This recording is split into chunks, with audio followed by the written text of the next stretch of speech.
Today I wanted to talk about all of the costumes I made for my most recent music video, Medusa. Medusa is your typical high school romance that follows your all-powerful half-woman, half-snake as she encounters a group of campers who have encroached in her territory and she kills them. A very soothing nighttime story for the kids. There's Huey, pussy reveal. I made 3 costumes for this music video, including the giant snake tail, the bodysuit, and this outfit that I'm wearing right now. Let me tell you about them.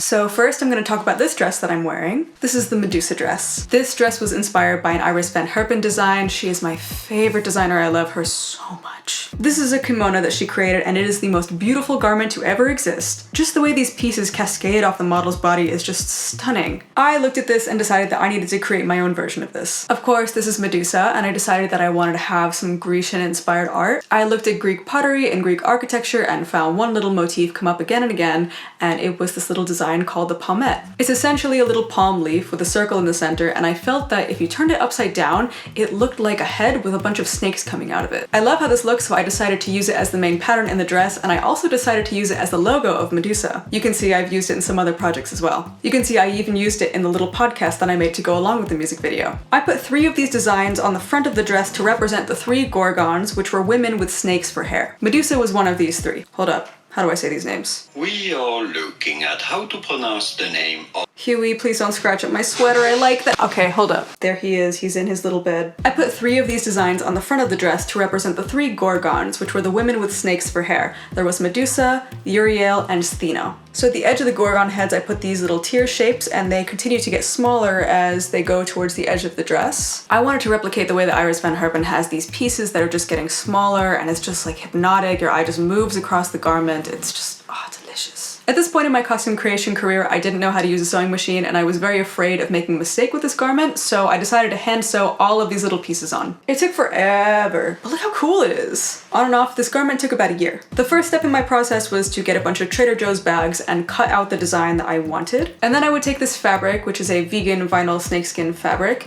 and I would cut that out with an X-Acto knife, make sure that it was smooth on all sides, and then I would hand sew these pieces onto the dress. Like I said earlier, there are 3 gorgon heads on the front, but on the back there's only 1 Medusa head. I did this to ensure that I could put it on and take it off without ripping it. This dress is made up of 2 fabrics. One of them is this mesh fabric that is normally used in wedding gowns. We also have this fake snake skin fabric that I mentioned earlier, and this does not stretch very well. Because the front has so many pieces on it, I needed the back to have way less pieces so that way I could make sure that the back could stretch enough so that I could fit it over my body. So I decided to just go with 1 big Medusa head. She has her moment back there. I can't take this dress off by myself. I need help every time. I'm going to need my boyfriend's help taking this costume off when he gets home. He knows it's a content day when he comes home and I need help taking a costume off. That's the Medusa dress. Look how cool it is. It's like bat wings. This bodysuit was actually my first idea for any of the costumes. I wanted to create a bodysuit that looked like this venomous sea snake called the blue-lipped sea krait. From what I've read, it's very docile, but its venom is very potent. You could die. So for this costume, I wanted to make a blue and black striped bodysuit that had this kind of scalar pattern throughout. Again, for this costume, I also wanted a very stretchy fabric so that way I could put it on, take it off, no need for zippers. The fabric I was using didn't stretch very much and I really wasn't sure what to do. One of my friends sent me a message and told me that there was a store nearby them that was selling these leggings that had a really similar pattern to what I was looking for. I ended up being able to find the colors that I wanted, and then it was time to learn how to use my sewing machine. I used blue and black leggings, and then I swapped out different blocks of colors so I could just make 1 pair of leggings that was striped, and then I used a crop top that I already had as a pattern for the top. I also made gloves. I also wanted slicked back hair, a black lip, she's a sea snake. My idea for this point in the music video was that the campers would flash their flashlights at Medusa in the tree, and then they would flash their flashlights somewhere else, and that she would be in the water, and it was essentially like everywhere that they looked, she was somewhere as a different type of snake, ready to get you, ready to bite you. And she did that. We didn't do this exactly, but know that that was the vibe. And that's the blue sea krait bodysuit look. So when I decided to become a mythical snake woman, I knew that the tail had to look as realistic as possible. I wanted to look like a bush viper because they have these really beautiful, intricate scales that lift up off the body. They look like dragons. They're really cool. I knew the first step was to make the base and then to ornament it. For the base of the tail, I considered making it myself with fabric and pillow stuffing, but I looked online and found a website called Mermaid Lucia that normally makes mermaid tails, but they also make a couple snake tails. The cost of the materials to make it myself would have been the same as if I had just bought it, so I decided to do that. I decided to get the 20-foot fabric snaketail. A more recent innovation of cosplaying is to use 3D printing. I wanted to create some sets of scales that were 3D printed. The idea is for each section of scales, you would first print the base layer, put a layer of mesh on, and then continue to print over it so that way the mesh is in the middle of the scales. I had a pretty difficult time finding any resources. I considered learning how to 3D print or going to a 3D printing house, but what I ended up doing is I found some amazing artists on Etsy who helped me create the scales. I chose a particular dark green color for the scales. It's very close to my hair color. And then I chose a color that's similar to my skin tone for the belly scales. I wanted the green scales to have a nice sheen, so I also spray painted them. I realized that I didn't have enough scales to completely cover 20 feet of fabric tail,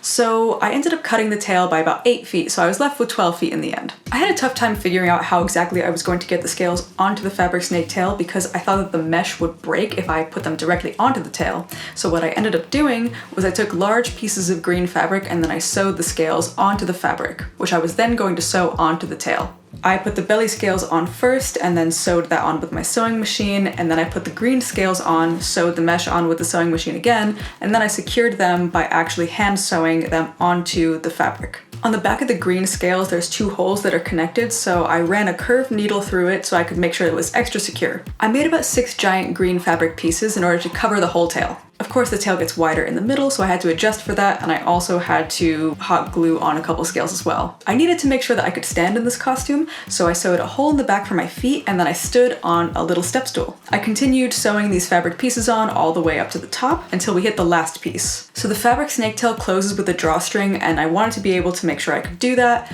so the top piece is not attached to the snake tail, you just tie it on. I wanted it to look like the scales were actually on my body, so I continued the pattern up above the actual end of the green fabric piece, so that way I could just glue those extra scales on and make sure it looked really nice. This tail was so huge, the only place that I could put it was my car, for like a year. Wherever I went, she went with me. I also made a top with the small scales that I sewed together using a really small bendable needle meant for jewelry. I sewed the scales onto a bikini top that I took the straps off of, and then I added some clear straps to ensure that it wouldn't fall while I was dancing. And that's how I made all of the costumes for Medusa. These were the first costumes I've ever made. I used to cosplay in high school, and I've made a couple of jewelry pieces for some previous work, like the candle rings and I Love You But You Make Me Cry, but I've never made anything this big before. I've never made a giant fucking snake tail. I honestly just have a lot of fun figuring out how I can make every one of these pieces. I think there's something so satisfying about making a garment and then being able to wear it for the first time. Dude, I cried. The moral of the story is have extreme tunnel vision, believe in your vision, and bring it to life. You can find a way to make anything that you want to. That's what's really nice about having all of these resources in the internet. You can try and try and try again. Go forth and make whatever you want to make. Thank you so much for watching. Like, comment, and subscribe.